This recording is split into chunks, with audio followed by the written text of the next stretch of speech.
Welcome to World with AI. Today, we're unpacking a story that's, well, it's pretty dark, it's complex, and it's been hiding right behind the headlines. It's the story of how a convicted criminal systematically, methodically positioned himself to influence the very future of humanity, specifically through the worlds of AI and genetic engineering. Okay, let's dive right in. It all starts with this chilling ambition. And just to be clear, this isn't some kind of science fiction plot. According to reporting from the New York Times, this was Jeffrey Epstein's very real, very tangible goal. You see, this wasn't just some bizarre fantasy he had. No, this was the endpoint of a really disturbing ideology that he spent millions and millions of dollars to advance. So that brings us to the crucial question, right? How on earth did a convicted sex offender get so close to the science and the scientists that are literally shaping our collective future? To really understand his actions, we have to first get a handle on his core beliefs. And for him, it all began with his fascination for a concept called transhumanism, which is this ideology all about improving humanity. So, what even is transhumanism? Well, at its core, it's the idea that we can, and maybe even should, use powerful technologies like AI and genetic engineering to basically upgrade the human species. But this idea of improvement has a really dark historical shadow, a concept that you've probably heard of called eugenics. And right here, you can see the razor's edge he was walking. On one side, you've got the promise of upgrading humanity with technology. But on the other, you have the horrifying history of trying to purify humanity through selective breeding. You can see why, for his critics, his version of transhumanism looked a whole lot like a high-tech rebranding of eugenics. Eventually, his ideology was boiled down into a term experts are now calling digital eugenics. And it's exactly what it sounds like, a deeply disturbing fusion of that transhumanist philosophy with pseudo-scientific beliefs about steering human evolution using technology. So armed with this ideology, Epstein knew he needed one critical thing to make any of it a reality: access. Access to the world's most brilliant minds. And he found it in the hallowed halls of our most elite universities. And to get in the door, even after his 2008 conviction for sex offenses, he used a really powerful tool. It's a strategy known as reputation laundering. MIT's famous Media Lab, well, it became a primary hub for this whole operation. Under its director at the time, the lab didn't just take Epstein's money after he was convicted, but in some cases, they actively worked to hide where it was coming from. And that connected him directly to influential pioneers in the world of AI. And the story at Harvard was pretty similar. Get this, even after the university officially barred him from donating, he still managed to broker a staggering $9.5 million in funding. He did it with a clever little workaround.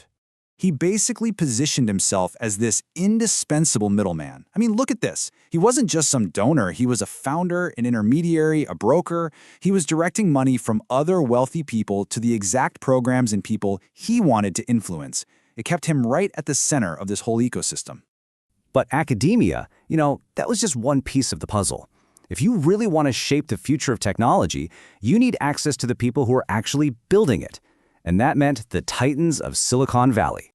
His entry point here was a literary agent named John Brockman. He curated this super exclusive network called EDGE. You can think of it as a club for, quote, the rich, the smart, and the powerful. And it gave Epstein a seat right at the table with the architects of our digital age. Just look at this timeline for a second. Remember, his conviction was in 2008, but just 2 years later, he's at exclusive tech retreats in Napa. All through the next decade, he's attending these so-called billionaires' dinners.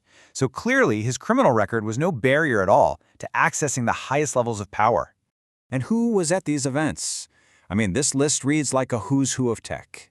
These are the people creating the very AI and genetic technologies that Epstein was so obsessed with.